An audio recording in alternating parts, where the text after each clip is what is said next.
This beautiful audience tonight, by the way, and everybody at home, welcome, welcome, welcome. We appreciate each and every single one of you. The day is Thursday, June 8th, 2017. The time is now 6:30, and this meeting, I will now call this meeting to order. So we're going to start with an invocation by, it looks like, Father Julian, and then we'll follow with the Pledge of Allegiance, led by Miss Cynthia Carrasco, please.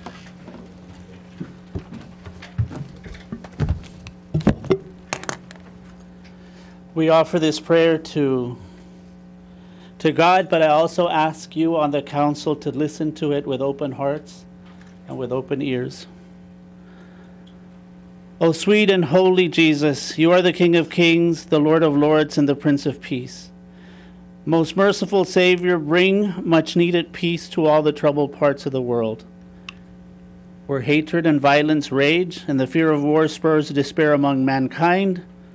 May the leaders of nations and cities make wise choices based on the common good of the citizens, rather than on decisions based on prideful and political displays of power. May dialogue and understanding overcome the deep-seated wounds of groups pitted against one another by anger and distrust. In your loving kindness, grant comfort to the displaced, healing to the wounded, and mercy to all those who have lost their lives. Please protect all of those in harm's way and allow justice and peace to reign together. May the voice of your people continue to boldly proclaim the gospel of peace, for you told us, "Blessed are the peacemakers, for they will be called children of God." Amen. Amen. Amen. Face the flag. I Pledge pledge allegiance to the flag of the United States of America and to the republic for which it stands, one nation, under God, indivisible, with liberty and justice for all.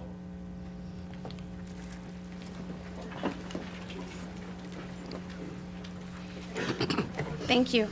So now we'll proceed to citizen comments. Let me just remind everyone. Just a little reminder, if you are going to speak, a citizen who has a request for city services or other items of concern which cannot be approved or otherwise resolved by the city manager may choose to address the council. Keep in mind, citizens who wish to address the council about items on the agenda which are scheduled for council action will have 3 minutes to express their position.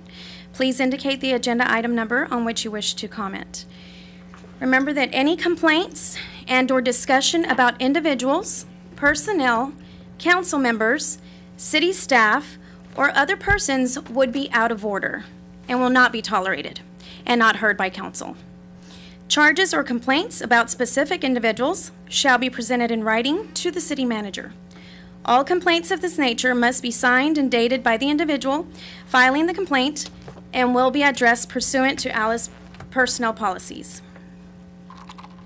Please, if you're going to speak, approach the speaker stand, state your full name and address when you begin your remarks, and you will have 3 minutes to speak. Although council cannot take specific action on citizens' comments, topics due to legal requirements, they will hear the topic, and council may 1, have the item placed on a future agenda for action, or 2, refer the item to a board, commission, or committee, or 3, refer the item to staff for study or conclusion. So at this time,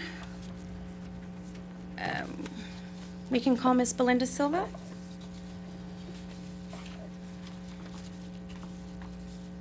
Mr. Tyler, will you please time?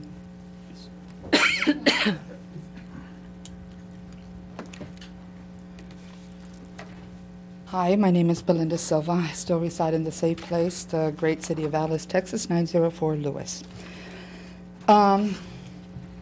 That was a great prayer, and I believe that we all needed it, and it really spoke about unity as well as justice and peace.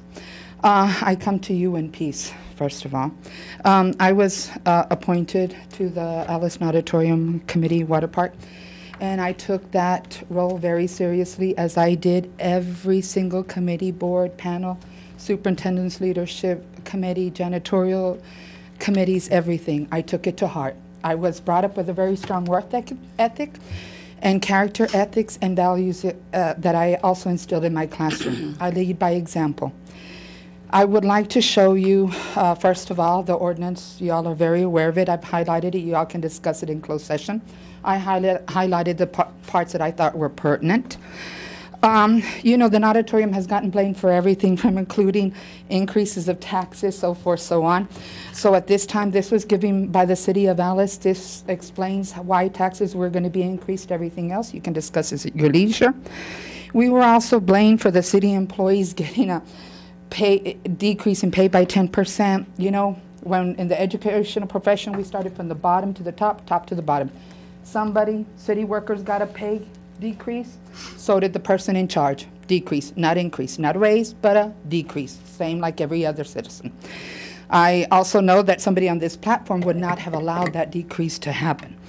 Anyway, there's a report also that was failed to be mentioned at the December 14th meeting by city personnel and included memberships. You can see this. We had at least 121 members that were never charged or billed, despite the attention that was brought up.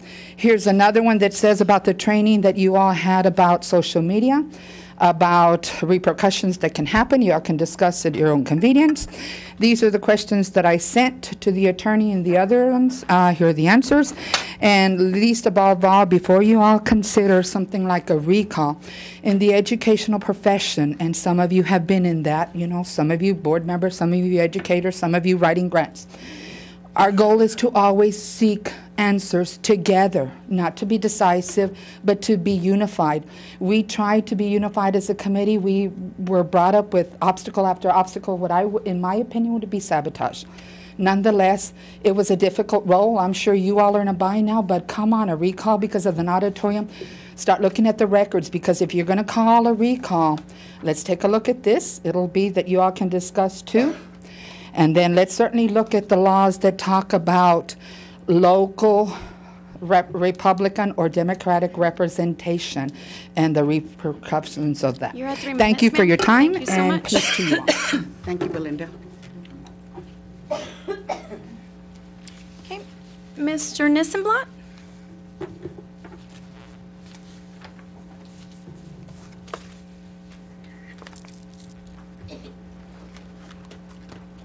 Hi. Mayor, council members, and city staff, good evening. My name is Giancarlo Nissenblatt. I'm a resident and business owner here in the city of Allis. You can find me at 301 East 3rd Street. I'm speaking with regards to items number 4 and number 10 on tonight's agenda. First, let me disabuse the concerned taxpayers that I'm here to speak about opening the pool or the water park. We all know that the city is working diligently to reopen the facility full-time. The city has over a 50-year winning streak of operating a pool, and I trust they can do their job. But there's an important corollary that concerned taxpayers cannot deny. This facility is a public space. It belongs to the public. The city has a legal obligations to operate it, to protect it, to maintain it, in the same financial footings as it does all its other public works projects. And while the facility doors are locked, we're all paying for it. Refusing to accept any and all revenue and blocking the community from enjoying its many benefits for 9 months of the year is nothing more than cutting your nose to spite your face. All the while allowing the golf course, the airport, the parks to operate at losses. If you're going to cut across the board, not selectively and without a plan presented by city staff. I was here about a year ago asking what I could do to help Allis open the water park and the natatorium that was ready, by the way, since August of 2015. I didn't get a response. As my 6th grade algebra teacher, Mr. Lerma, taught me, oftentimes a solution can be found by looking at the inverse. So I'm going to flip the question. What is hurting Allis? Lack of accurate information at all levels. Ms. Intrinken is going to give a presentation. I believe that's item number 4, and I hope this council will avail themselves of this wonderful opportunity to ask her, as she works and formulates fiscal options for our city, that whether or not she's received accurate information. For example, is she aware of the pending lawsuits by the developer and former city employee? What impact fiscally would the city have if the lawsuit by the developer is not covered by insurance? Is she aware of the EDA grant for over $1 million and the obligations tied to that grant? Is she aware that the city is placing pool and golf course revenues in enterprise funds instead of proprietary funds and showing negative balances? Is she familiar with the reserves since 2013 that the city has set aside to fulfill its contractual obligations under the development agreement? Is she aware that the city of Allis has not had a financial audit since 2015? It's time. Thank you so much. Thank you, Mayor.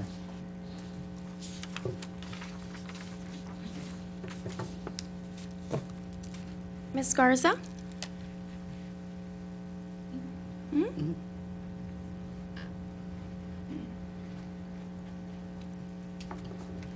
Good evening, City Council. My name is Marisa Valadez Garza. My address is 506 Cactus, Allis, Texas, 78332. I've been around city government and political parties my entire life, so I know the way everything works. I have spoken to the Cal-Allen-Chalosa Midway administration on how their nanatorium's pools were built and maintained recently. I lived there for 24 years. First, when their nanatoriums were built, they applied and were assisted by FEMA and HUD grants and funds. The administration of the school and the school board members and the city of Corpus Christi and the county officials, along with emergency management systems, maintained and worked together to make sure their citizens were not stuck with paying for everything.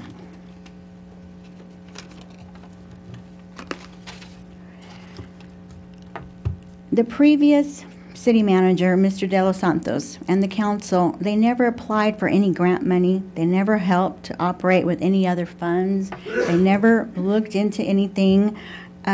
We all have to unite and work together. The city administration, the council, including the mayor, county officials, and the emergency management team, who is under the city manager, I believe.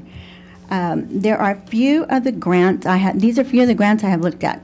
Emergency Shelter Grant, and they are hundreds of thousands, provides grants for state, city to include an emergency shelter, converting, renovations of buildings, helping with repairs, and also to operate the building. Another one is a Community Development Block Grant for economic development to create new jobs and to bring in new businesses. Also, just briefly, the Public Indian Housing and Development Grant, which will help maintain the nanatorium, the building, the city property and city property, everything around there, including the Indian burial grounds. Someone needs to do their homework. Someone needs to find out, how to apply. Do we have a grant writer in the city? Oh, great. What is their name?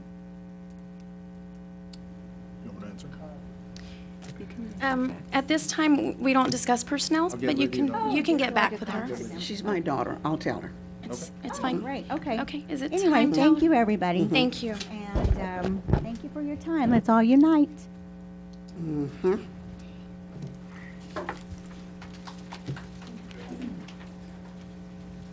Mr. Atkinson?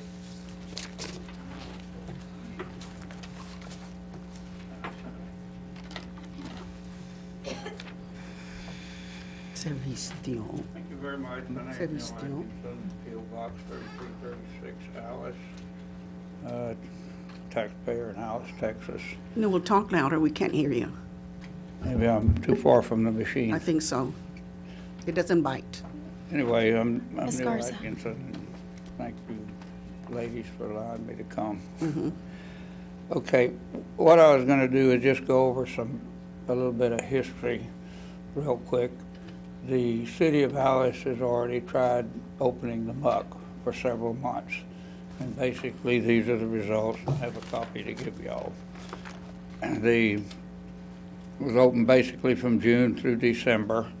The total operating revenue was $158,000. The total operating expense was $377,000. The net loss was $218,000. Now keep in mind that the muck was brand new, and just watch what happens to those loss numbers skyrocket when the taxpayers have to start paying for repairs and replacements of this expensive equipment. Also, the above expense numbers do not have any allowance for depreciation or future repairs. Keep in mind that the first few months the muck was new and everyone wanted to try it out, and there was fair usage. By the last 2 months, the natatorium usage was down to less than 10 swimmers per day, and generally the same 8.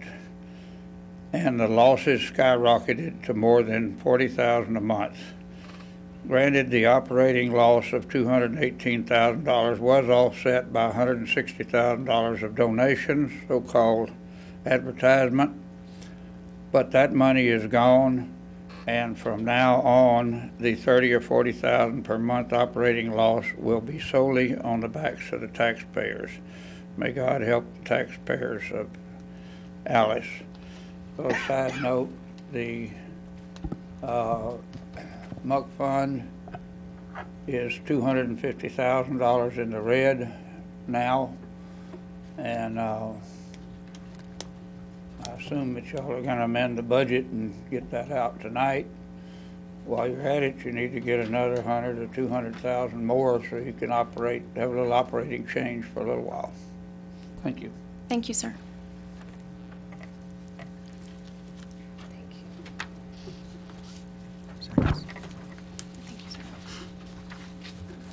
Smile.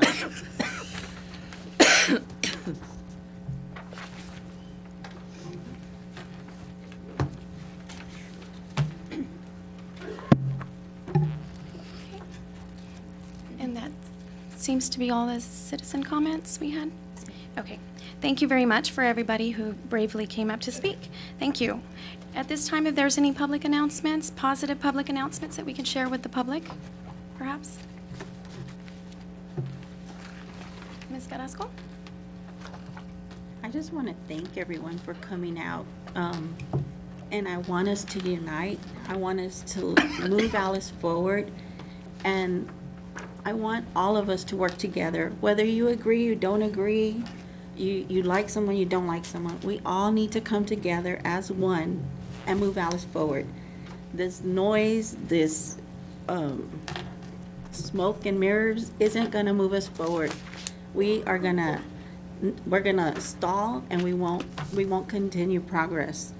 We have worked very hard. I promise you, each and every one of us has worked very hard. So, oh, I'm sorry. I apologize, but on the okay. matters of community interest, we're somewhat limited on what we can speak about, and if it's not on the agenda for that type of thing, I'm afraid we're probably outside of the agenda.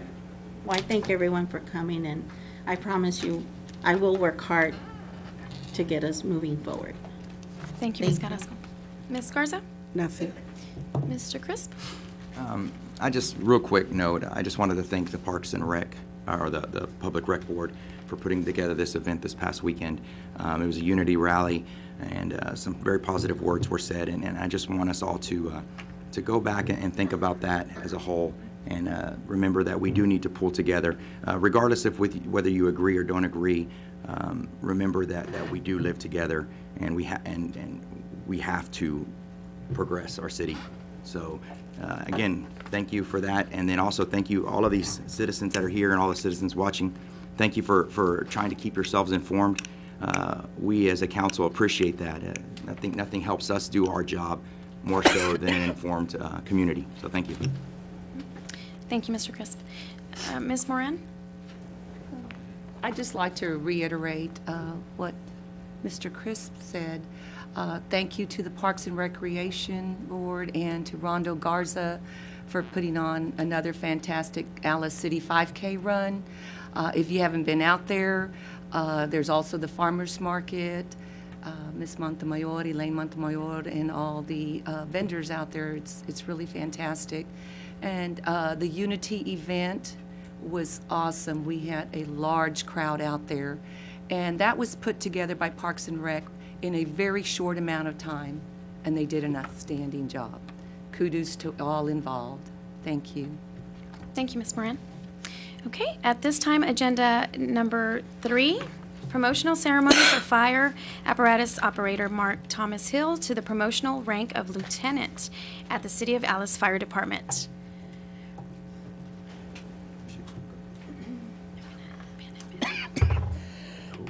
Mayor and Council, we wanted to introduce our newest lieutenant, which is Mark Hill.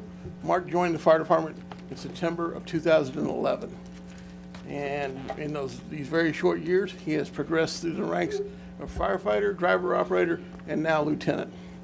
So tonight, in part of the tradition of the fire service, we're going to have Mark pinned.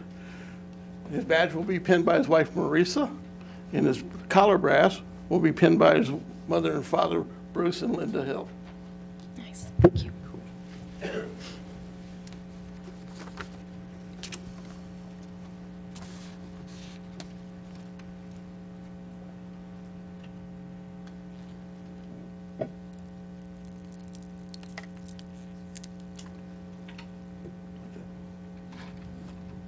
Doesn't matter, pick your side.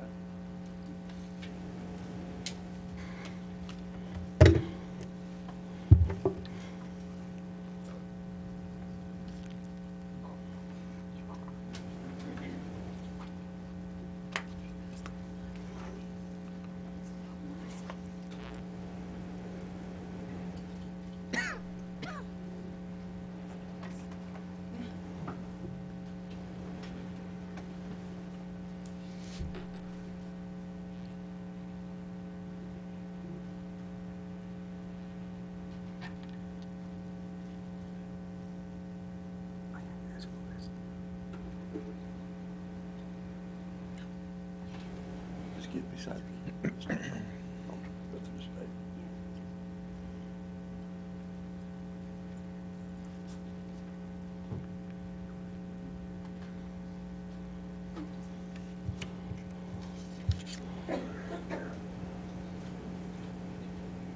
And hopefully she doesn't draw any blood while she does this.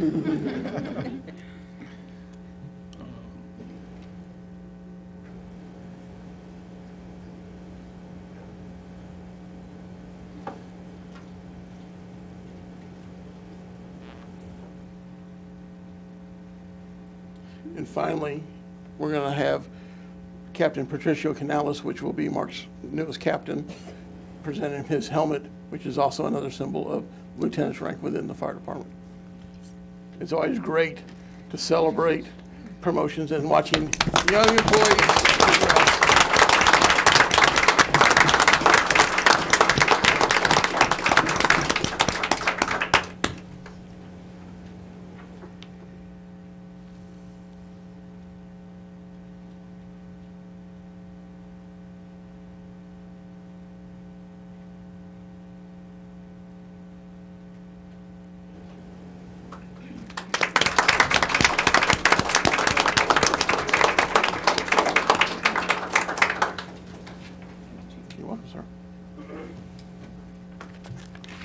Congratulations and thank you, Chief. As everybody could see, that was a very beautiful moment, very momentous, very proud, and his family was proud. And at this time, I just want to take an ounce of time just to remember 3 years ago, we had some promotions that weren't able to be pinned, and that was captain, promoted to captain was Pat Canales and Mando Tunches, and then promoted to lieutenant was Matthew Contreras and Cody Schiebel. So congratulations to them. They didn't get the pin.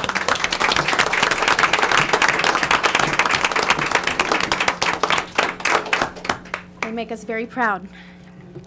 Okay, so at this time, we're moving on to agenda item number 4, and I just want to remind council that we're going to proceed. We're listening to a presentation, and due to the length of this meeting, we're going to limit inquiries to 5 minutes each council member on this agenda item, and then the following, we're going to limit 7 minutes, and Mr. Tyler, if you'll help me with this, 7 minutes for each council member for the first go-round of discussion, and then each council member will get 3 minutes on the second go-round. And that's just in consideration of our taxpayers that pay for these meetings that can be expensive, and appreciation for our city staff that has been working all day and works 7 days a week, and staying late at night is not considerate of our city employees nor our taxpayers. So we're going to proceed in this way. So number 4, here presentation from Ann Berger Entricken, Managing Director of First Southwest, a division of Hilltop Securities, relating to a summary of the City of Allis debt overview and refinancing, including but not limited to A, debt review, B, historical overview of general fund, C, historical overview of utility system, D, series 2016 and 2017, refunding and restructuring results, E, projected tax rate analysis, F, peer comparison of tax rates from comparable cities, G, overview of City of Allis rating history, H, strategic planning model for the City of Allis, and answer inquiries from the council. Thank you. Honorable Mayor and council members, Mr. Jocelyn, for the record, my name is Ann Berger Entricken, and I am with First Southwest Company, and we serve the City of Allis as your financial advisor. Before I begin the presentation, I thought it might just be very helpful to give you a quick overview. Tomorrow will be my 31st anniversary with First Southwest Company. I have been doing this for 31 years, and I have been with one company that entire time. I have been based in the San Antonio office of our firm for those 31 years. We were engaged by the City of Allis to serve as your financial advisor about a year ago. And I went back to check, and very interestingly, I guess a coincidence, almost exactly a year ago to the day, we presented a very, very similar presentation to the City Council. And so what we're endeavoring to do is to take an overview of the city. We're looking at the debt, we're going to look at operating history, we're going to look at peer comparisons and some of the things that we've done over the course of the last year and some of the things that we are working on going forward. It's very interesting. Normally when we do these presentations, we generally only go back 5 years. But I felt like a year ago when we did this, we expanded that to do a 10-year review. I thought that was critical because coming into the City of Allis, we heard so much, oh, things have changed so much because of what happened with the Eagle Ford Shell. But I thought it was critical to go back 10 years and really put in perspective sort of where the city was, where it went, and then where it is now. Because really, if you think about it, that impact was the anomaly. That was not the norm. And so I felt like it was important to take a little bit longer back historical perspective to help give the council and your staff at that time sort of the financial framework from which they can look to make the policy decisions that you as the council are going to be making. I know that, Mayor, you were questioning the time, and I appreciate everybody's sensitivity.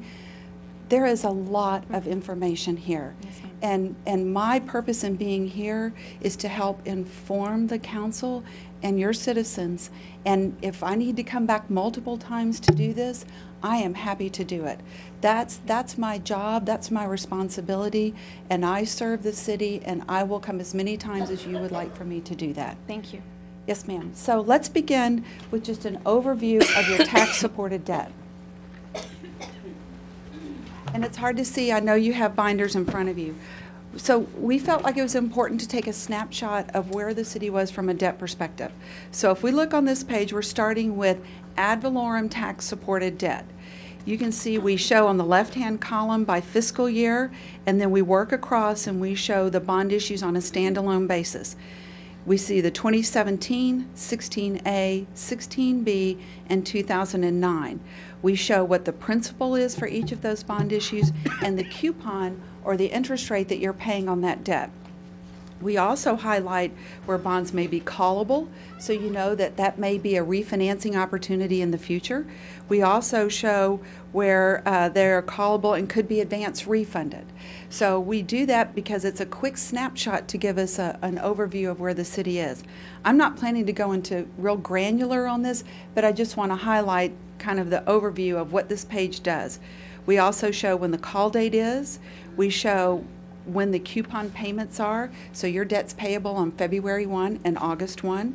We said if it was insured, who the paying agent registrar is, and what the purpose was. And as you can see, the last 3 transactions that the city has undertaken on this page are refinancings for savings. So if we go to the next page,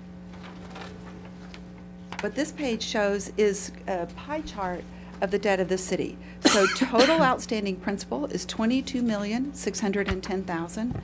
Your total interest payments are about $7 million. Almost 45% of it is callable, which means you have opportunities in the future to refinance if it makes economic sense. You have 30% of your ad valorem debt maturing in 5 years. You have about 61.5% in 10 years. 85% maturing in 15 years, and 100% in 20 years. We do that because we know that that's valuable for you, but we also know that that's something that the rating agencies and investors look at. If you see the chart on the right, you can see the composition of the debt. On the next page, we have a chart which shows what your projected debt service payments are beginning 2018 out and through 2036. We show what the principal is. The principal is the dark blue part, and the gray part is the interest. And so you can see your debt is relatively level for a number of years. Then there's a slight step down, and then when we get out to 2030, there's a significant reduction in the debt. Moving on to the next slide, we've undertaken this same review for your utility system. And there are, for what we're showing, there are 2 outstanding bond issues. These are 2 issues that were done with the Texas Water Development Board. So it is actually correct. When you look in the coupon, it says 0%. That was a 0% loan. So you are paying back the principal, but you don't have there's no interest obligation. We also show what the obligation is relative to the Allis Water Authority. Historically, there's been an agreement between the city and the Allis Water Authority to share that debt 50-50. There have been changes to that. Last year, the city did not have an obligation to pay their 50%, but we have shown it in here because that is the way the agreement is written. Even though we also have the refunding of these bonds, these would be bonds that you would never refund because of the 0% interest. We show again on the next page, you've got $7.2 million. All of it is fixed rate. Interest is $405. Almost all of it is, excuse me, callable. You have 25% maturing in 5 years, 54% in 10 years, 70% in 15, and about 85% in 20, with all of it being amortized by 25 years. And then on the next page, this is what that debt looks like.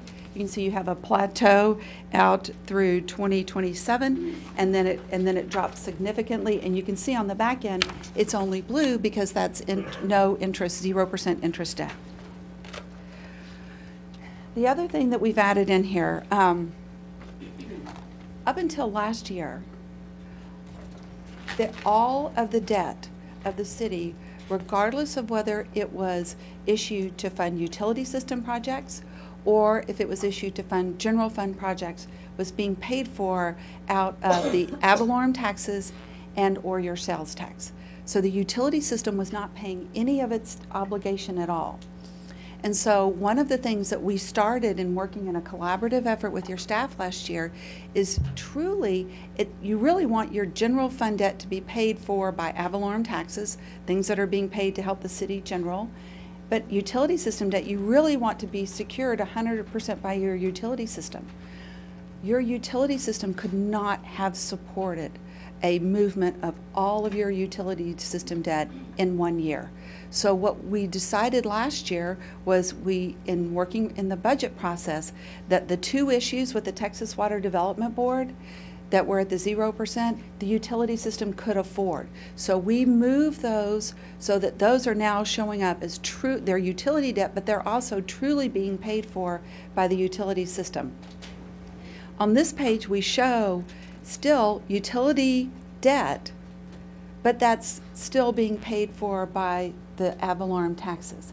And our goal was last year is that maybe every year the city look at this, and to the extent that you can move more over and let the utility system become more and more self-supporting, that's really actually optimal from a financial perspective, but it also gives you relief on your ad valorem tax side. So we highlight, this is a new page because we wanted to make sure that this was documented and put into here so we can see over time. And one of the things we talked about, you may not be able to say, oh, we're going to move the whole 2009 issue. You may have to say we're going to move 10% of the 2009 issue this year. And then the next year we're going to move 30% more. This may be a multi-year undertaking, but at least we've identified this to give you an idea of what those obligations are and potentially a path to start doing that going forward. So now it's time to look at the historical overview of the general fund. So this chart, the blue bar shows the taxable assessed valuation, what it's done over time. And hopefully this will show again why we didn't want to just show it in a 5-year period. We wanted to go back and show it for a 10-year period. So even though you have had for your fiscal year in 2017 a very significant reduction from your taxable assessed valuation in 2014, if you go back, it's really not that different than what your taxable assessed valuation was in your 2011 fiscal year. Again, I think it's important to establish a foundation and a framework and understand the historical perspective of what's happened. The tax rate is the line in red. And so you can see it was declining and then there was a sharp increase last year. Well, mathematically it makes sense that when your taxable assessed valuation is rising, your tax rate goes down. Conversely, if your taxable assessed valuation goes down, then your tax rate has to go up just to recapture the exact same amount of dollars you had the year before. On the next page, we wanted to take a look at, again, it's the taxable assessed valuation, but what was your tax supported debt compared? And so you can see that it was pretty minimal in 2007. It went up in 2008. It went up again in 2011, and it went up again pretty significantly in 15. And then since that time, there's not been any new money issues. We've done refinancings for savings and restructurings, so now that's starting to come back down. We wanted to look at the historical tax rate and tax rate levy. So the light color green in the back is what your tax levy is, which are the dollars that have been received. And then the bar chart shows what your actual tax rate is, with the M&O being in the dark green and the interest and sinking being in the gray above.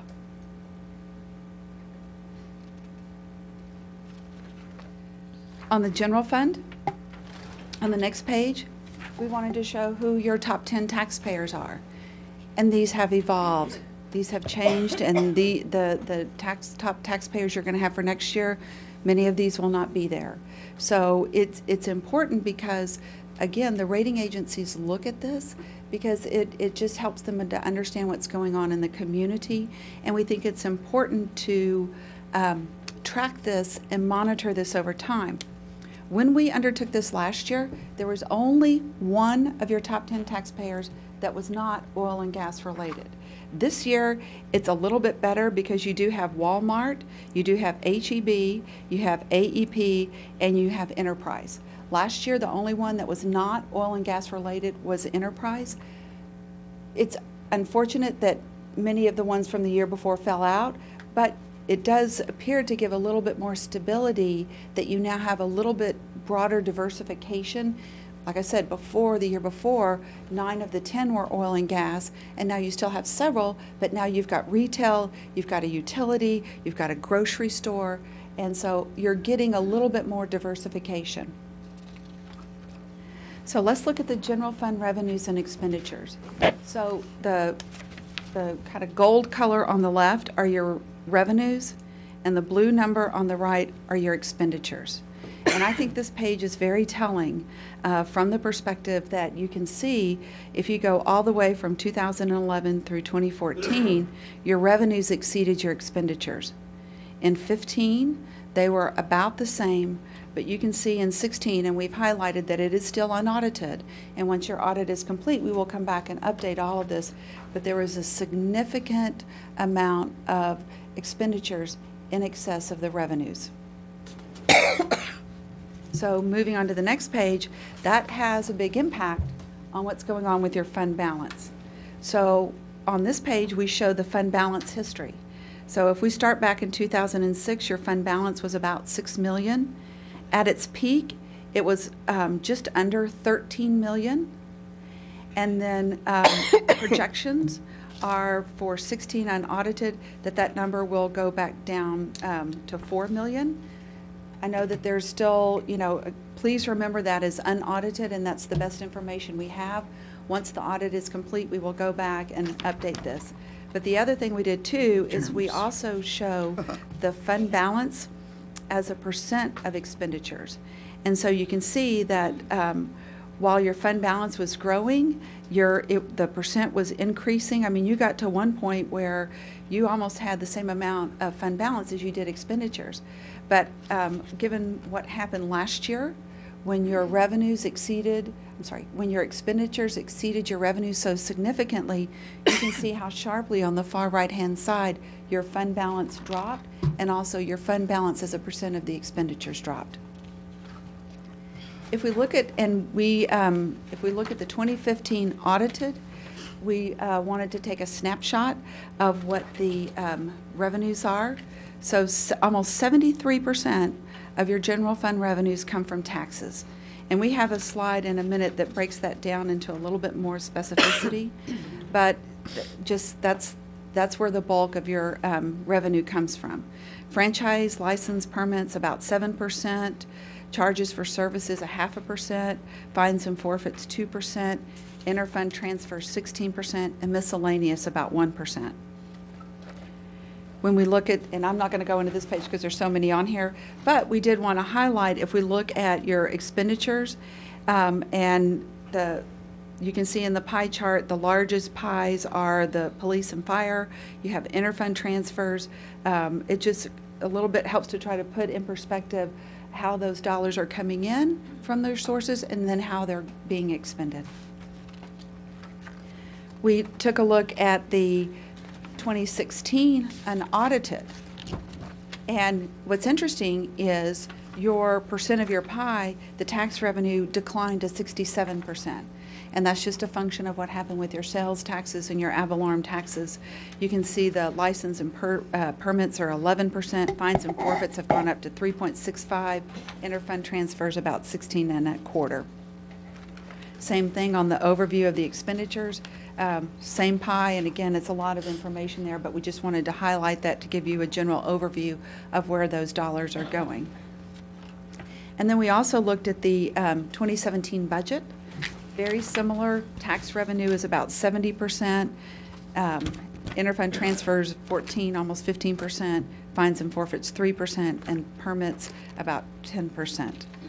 And then again, the overview of the expenditures from a budget perspective. So we wanted to break down, because your taxes are such a huge part of the revenues for the city, we wanted to break that into another pie to show you how your taxes are comprised. So if we go back to 2015, 75% of your 75% of your taxes come from sales tax, 16% come from property tax, and just under 9% come from franchise tax. So if we look at 16 unaudited, that has declined to now 72% sales tax. You've got about 14.5% property tax and about 13.5% franchise tax. So let's drill down and look a little bit more about the history of those and then where we think we are now. So we have 2005 all the way through 2016, and we break it out so you can see what sales tax has done over time.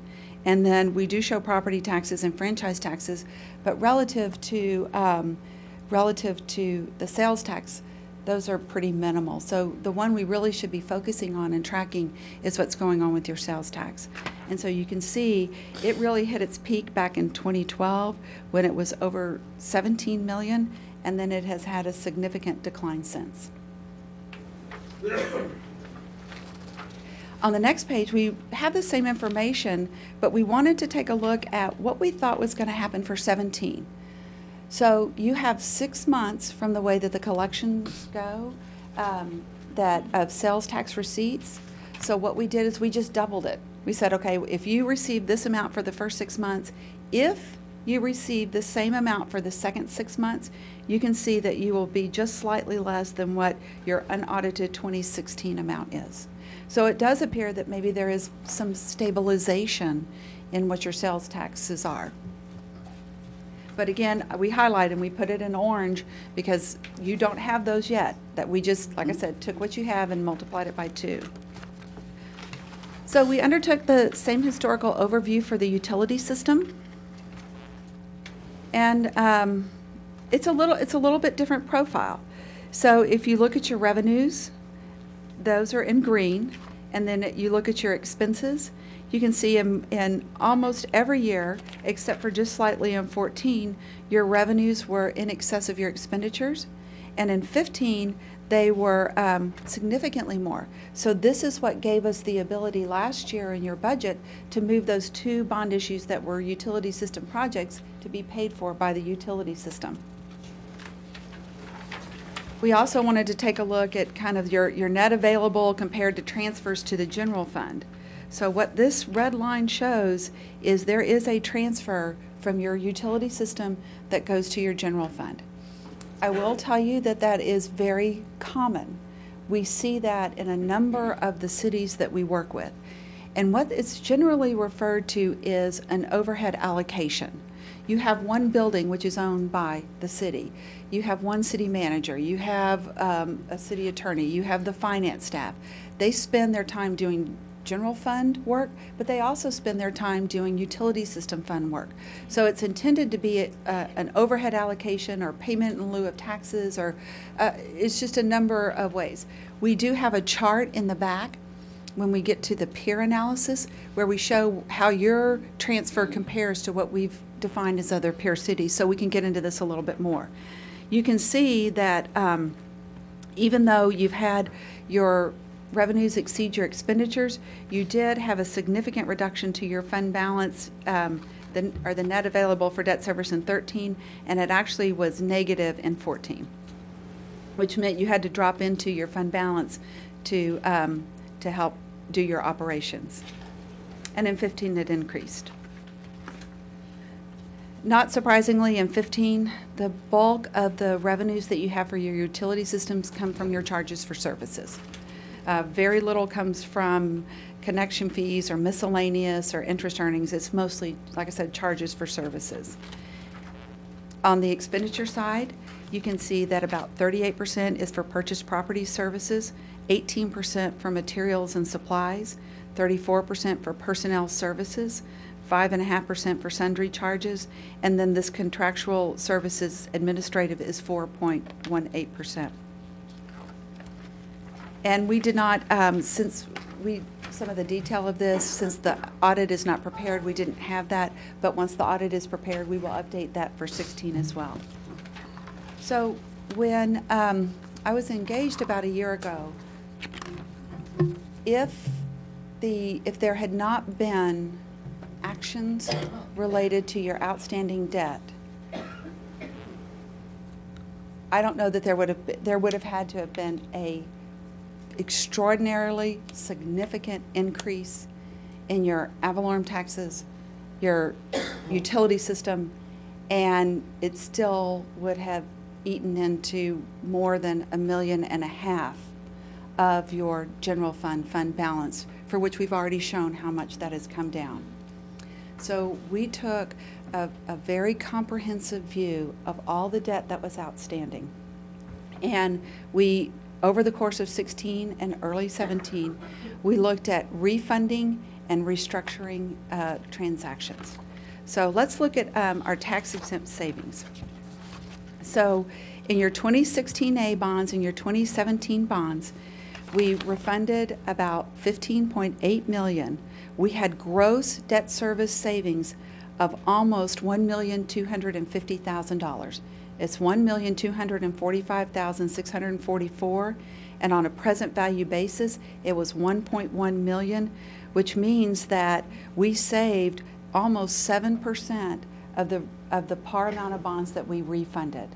And you can see we were able to get those refinanced. The 16A was refinanced for a rate of 1.7, and we were taking out debt that was much higher interest rates than that. And then on the 17 bonds at 2.8. So what we have down at the bottom is we show what the savings are that we were able to achieve with those transactions. We intentionally, and again, working in a collaborative effort with your staff, we tried to move a lot of the savings forward if we could. So you can see your savings in 17 through 23 are higher. And the thought process behind that was the city needs immediate relief. What can we do now to try to put as much of the savings forth as we can to just help the city in working through your budget and putting in your financial sustainability plan? So this higher amount of savings on the front end was by design. It was intentional. So what we show on the next page is the blue line shows what your debt service was before, and the green line shows what it was after the refunding. The other thing that we did, and you will note that we call this a taxable restructuring. So the city had a $8.5 million bond issue that was done on a taxable basis back in 2014, and it was amortized only over 6 years, and your payments on that were $1,450,000. The city was utilizing its sales tax to pay that debt. Well, with the reduction in your sales tax, the city, you were in your budget, there were challenges in finding enough of the sales tax dollars to take care of true operations, not just to pay the debt service. So after a lot of review and discussion and analyzing, the decision was made to restructure that debt. And so what we did is the blue lines on this page show what the debt service was. So you can see it was the $1,450,000, and it went, and this shows 5 years. There was actually a 6th year. This year before, the city had paid that $1,450,000. So we deferred principal, and then we have the green, and we pushed the debt out. And what we did was we understood that the city could not afford to have sales tax pay for it, so we moved it so that it was under your ad valorem tax. And we did not want that to, again, cause there to be a significant increase in your INS part of your tax rate. So what we've done is we've wrapped this around your existing debt so that it's lower on the front end. While the bonds that you have were there, you can amortize those, and then afterwards you can amortize the other. On a present value basis, the loss was $222,000. But we did put in a 10-year call option. So on 2/1 of 2026, if the city has turnaround in your financial position, if you're able to get your fund balance back to appropriate levels, and you do end up having excess surplus funds, we have the ability to prepay these bonds without any penalty whatsoever in 2026. And if you do that, you'll recapture about $1,666,000 of that additional interest. So what we did was we locked it in case things stay as they are, but we built in a mechanism so that when things improve and things get stronger, you have the ability to pay these off and to save that interest. So we wanted to kind of show you the projected tax rate analysis and how this worked. So if the city had not undertaken the refundings and the restructurings, your debt service would have been the blue line at the top. So the first thing we did, post the restructuring, it then went down to what the red line is. And then after the tax-exempt refunding, it went down to where the green line is. And then when we moved those 2 bond issues to the self-supporting, to the utility system, it went down to the purple level. So what you can see is you still have a stair step down in your debt service, but we just brought down that high part on the front end just to give you immediate relief. And we can go, what the next pages are, these are a lot of numbers, but these are the financial cash flows that support the chart on the prior page. But if you had not done anything based on the existing taxable assessed valuation, just the interest and sinking fund portion of your debt service would have had to go up to 42 cents. And that's not even the M&O. And so what we were able to do, if you can turn over to the last page, on page 40, by the self-supporting, we were able to take it from that to 23.86 as the tax rate. Instead of the figure of the 42 cents, we were able to bring it down to the 23.86, and that's in the far right-hand column where it says estimated INS tax rate. So in the next section, we get to peer comparisons. And every city is unique. Every city has its own individual personality, finances, different things that are so critical to that city. But I also believe it can be illuminating and informational to see what cities who have comparable population or comparable taxable assessed valuation, how you compare to them. And it's not that what they're doing is right or wrong or whatnot. It just is, again, information. And so we've undertaken this, and it's very small, but we have charts that show each of these different categories, so we'll do that. But what we did is we looked at we looked at a combination of, we wanted to be relatively close on the population. We also were focused on the taxable assessed valuation, and we wanted to be relatively close on those. And I think what is interesting too, we did this last year, and I think it's important to memorialize these results because this can change and evolve over time. So the first thing we look at is taxable assessed valuation. So by design, because that was one of our parameters for our analysis, you can see Allis is pretty much right in the middle. The highest is Watauga, where they have over $1 billion, and on the lowest we have Donna, Texas, which is right at about $570 million. If we look at the total tax rate, you can see from the total tax rate, you're actually closer to the bottom. Your tax rate, being at the level it was for 17, is third from the bottom, where if we go up to the top, you can see the top two. The top one is Donna, and the second one is Kingsville. So again, from a peer comparison, although it was a significant increase in your tax rate last year, when compared to your peers, you're still on the lower end of the total tax rate. Population, again, by design, you're relatively in the middle, a little bit on the lower end, but still in the range, because that was, again, one of our criteria for sorting. When we look at percent of principal amortizing in 5 years, you're a little bit on the lower end.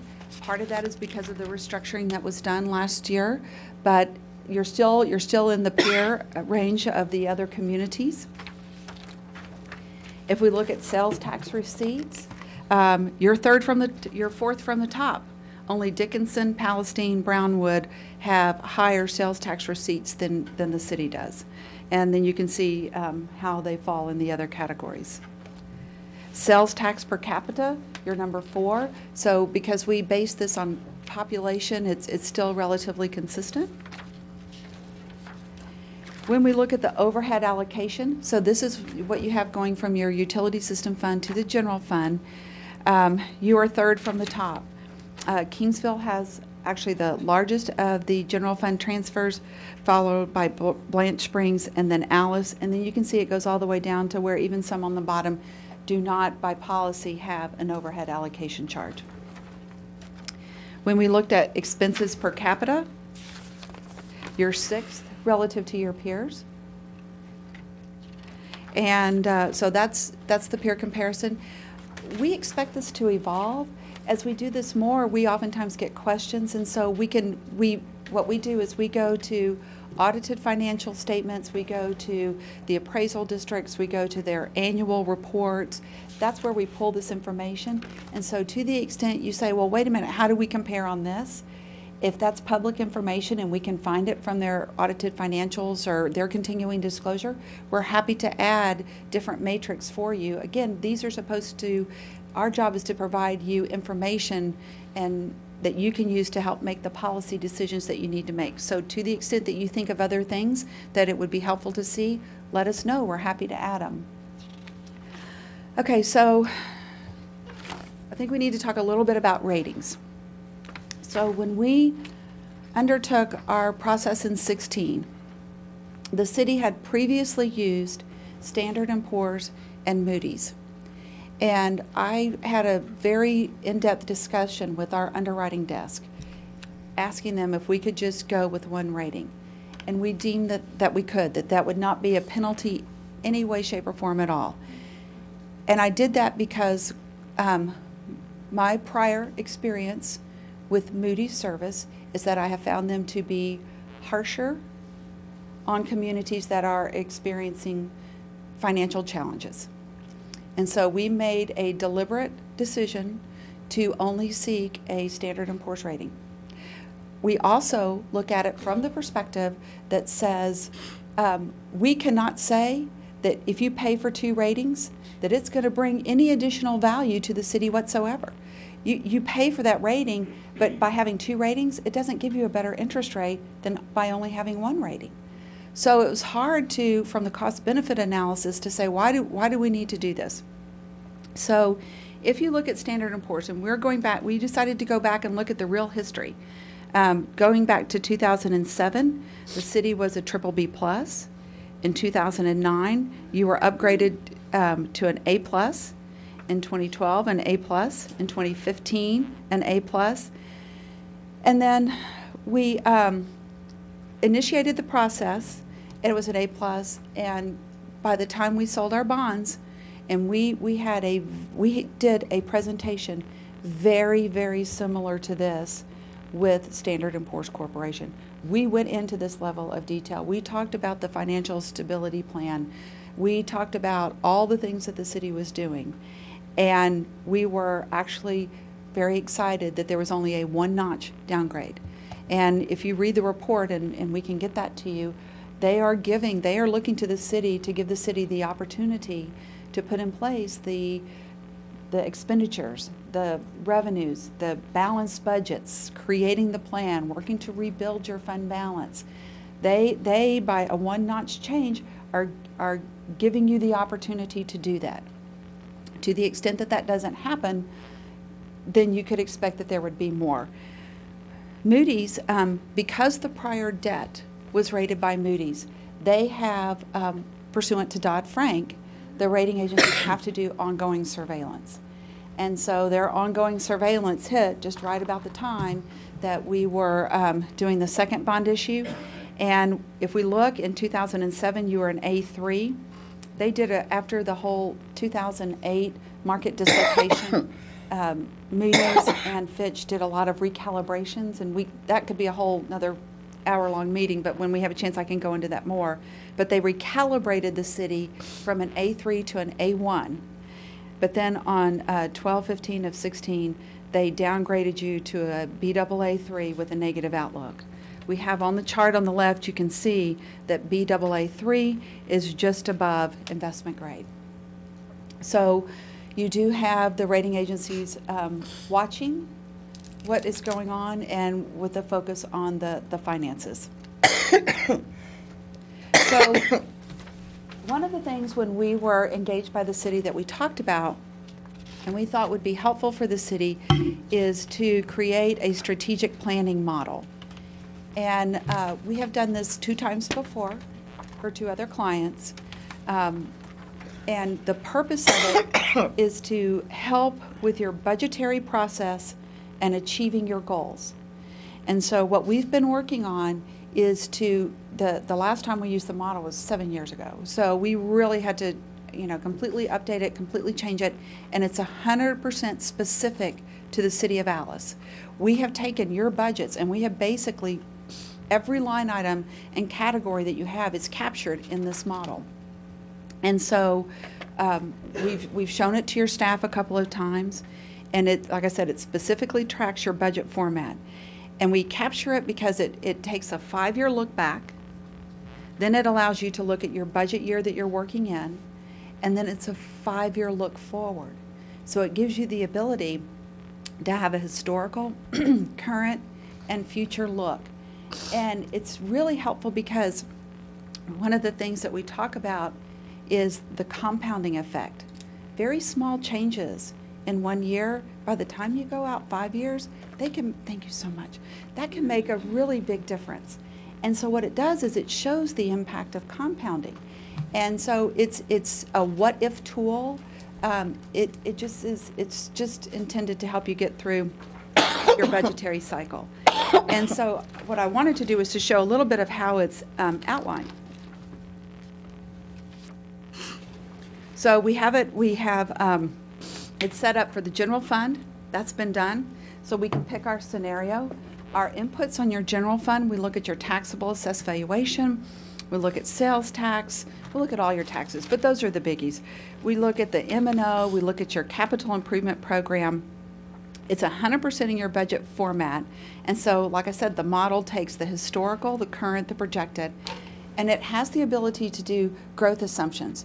And you can go in and line item by line item change it. So if you think oil or gas is going to be higher next year and you want to grow that at 3%, but you think chemicals are only going to be 1%, it's to that level of granularity that you can do. And it shows what the changes in the growth have been over the last couple of years. So you can see what's happened historically, but you have the ability to manipulate it going forward. At the end, the output, so all of those feed back to our scenario results. With the output, it gives you an overall summary. It gets to a granular detail. It shows where you may have deficiencies, and then it has charts that come with it. I always find charts to be very helpful. It's always, I think they convey so much more information than just pages of numbers and numbers. So it automatically has charts built into it. We also have built it for 2 of your enterprise funds. We have done it for the water and wastewater fund, and we've also done it for your sanitation or solid waste fund. Same thing, same model, it's all built in there together, but our inputs are different when we get to enterprise funds, because there you're looking at system revenues, operating expenses, so we don't have any taxes in there. There you're looking at the encapsulated fund. It looks at CIP, it looks at any indenture requirements. So if you don't have any revenue debt outstanding, but if you have revenue bonds outstanding, you may have to have a 1 1/4 times coverage. So it allows us to monitor what's going on from there. And again, kind of the rest of it's in the same format, but we understand that they're different. This tool, while it's also, we hope, very helpful for the city as you are getting ready to undertake your budget process, and we can help you analyze what-if scenarios, this is also a tool that is very positively viewed by the rating agencies. The rating agencies try to look for embedded practices and embedded policies, and they value those because they believe that it really is giving a forward direction to where the city wants to head. And so when you have tools that not only look at where you are but can look out 4 or 5 years, they know that the numbers are going to be different. But at least it's one of those things that if you're heading east, you suddenly don't switch and go west. You know, at least gives you, they know that you're going to be up or down a little bit, but it doesn't, you know, at least shows where you're going. So this would be something, as we had talked about with Standard & Poor's, that the city wants to keep that open communication. And as you get through your budget process this year and more on your plan, we told them that we would be reaching out. We told them some of the reports that your finance department has been doing, the city hadn't been doing those. So we showed them the reports that are being put in place. We've been sending them that information. We told them that for this next budget cycle, you were going to be having the strategic planning model. So we want to show them what you're doing and how that all works.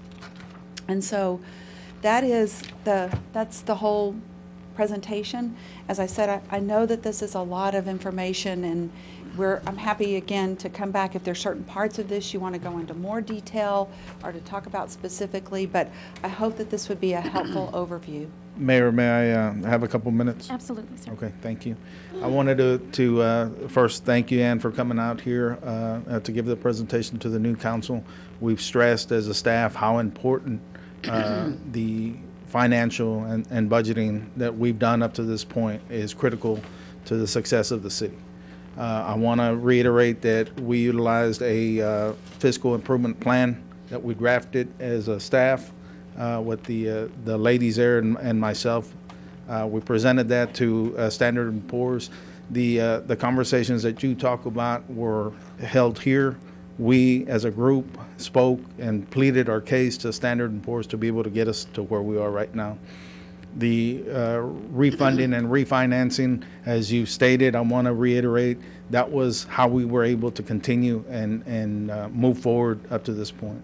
The increase in the tax rate was, again, something not that the council wanted to do, but we had to do. And we need to continue the focus on that. Finances first, before anything else.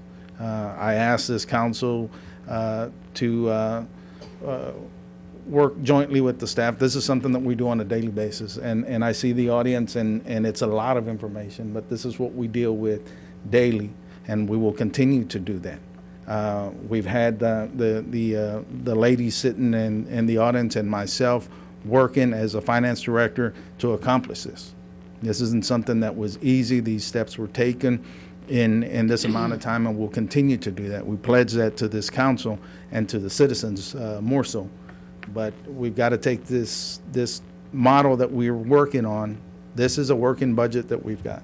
So when we're asked, when are you going to start your process, we're going to give a presentation on the dates that we've done that. But this has been every single day of this administration's work is working on that budget.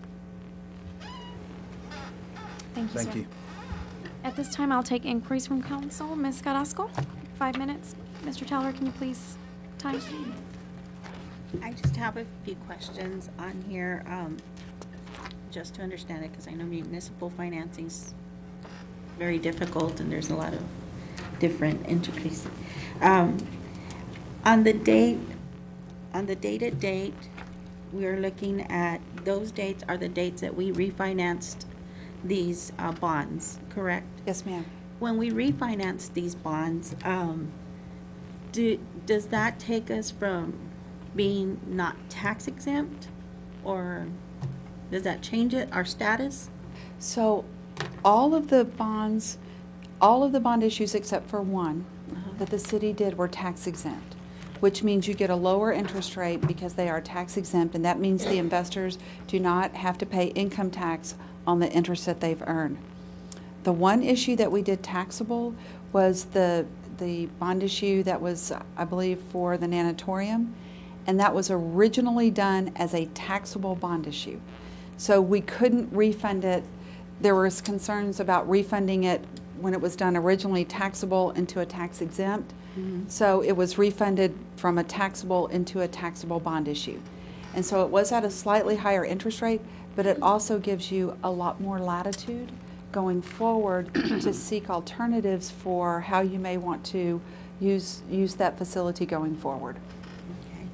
And when we see on this chart, new money, could you explain that to me, please? Yes, ma'am. So a new money means that you're borrowing money and you're going to do a project. So it could be something for, water lines, it could be streets, it could be things like that. Refunding, that's our municipal bond word for basically saying refinancing. It's just like your mortgage. Mortgage rates have come down, so you get a new mortgage, you take those monies and you pay off your old mortgage. And with municipal bonds, it's the same concept. We just say refunding instead of refinancing. But yes, ma'am, it works exactly the same. Okay. And let's see, I have.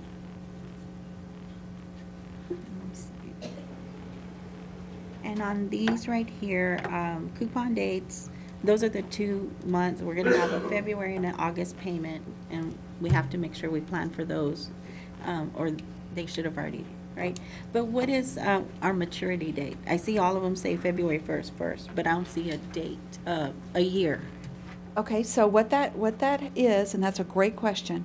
So you pay your principal one time a year. Okay. So for all of these bond issues, you have a principal payment on February 1. Oh, okay. But the bondholders, they want interest twice a year.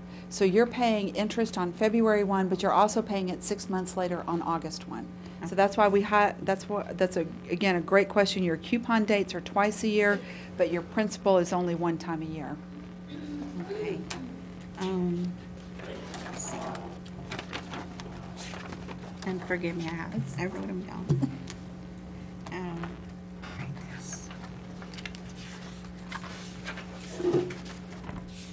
And when we do see advance refundable 100% or 34%, could you please explain that to me, please? Yes, ma'am. So in 1986, they did the Tax Reform Act of 1986. And what was happening before that is there were abuses in that people were refunding bonds all the time. They'd refund them, and then another year later they'd refund them, and another year later they would refund them. Okay. And that was, so the Treasury's out this money because they're tax-exempt bonds. So what the Treasury said in 1986, they said, you can do one advance refunding, which means you're refinancing ahead of your call date. You can do that one time. Now, if you're at your call date, you can do as many refundings as you want, but you only get one advance refunding. So what we try to do when we put these tables together is clearly identify where you can have the benefit to do an advance refunding or where you can only do a current refunding. Okay. Thank you, sir. Okay, Ms. Garza? And our tax rate, it's, to me, we're the lowest from all of the other cities. I'm getting to that page. On page 42. Yes, ma'am. If you go to page 44, you are the third from the lowest. Mm-hmm. Actually, Stephenville is slightly lower and Dickinson is slightly lower. But yes, ma'am, you are in all of these cities that we looked at, and that's on page 44. You are the third lowest of all your peer cities in your tax rate. Yes, ma'am. See, even though the tax rate is low here in Allis, there's people that still complain that our taxes are too high. And even though we're to the max, and I want you to explain why it's so low. So, if we want to look at that, I think one of the things that would be a good page to look at, if I can ask you to please go to page 25.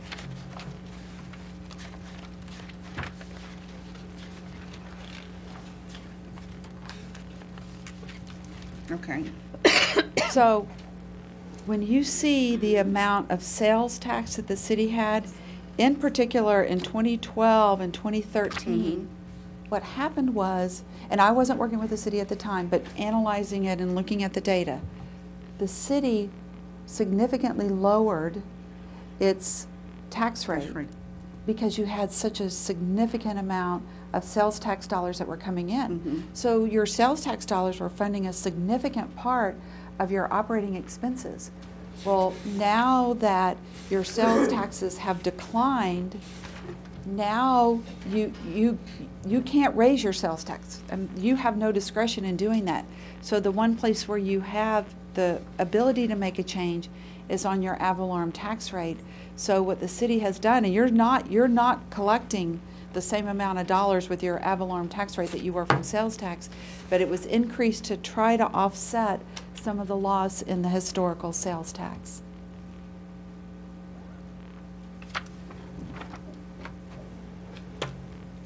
Okay, this 2017 on that page 25, even though our tax, we haven't done the budget and all that, so that's how come that orange is there, right? And what that, yes, ma'am, what that shows is we actually went out to the comptroller's website to pull this information, and only what we showed through the blue was what the comptroller has, and it was 6 months.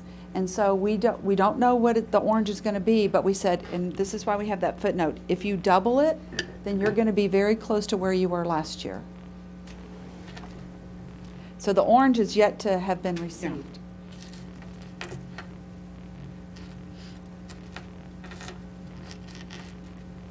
That's all. Thank you. Thank you, Ms. Garza. Mr. Crisp?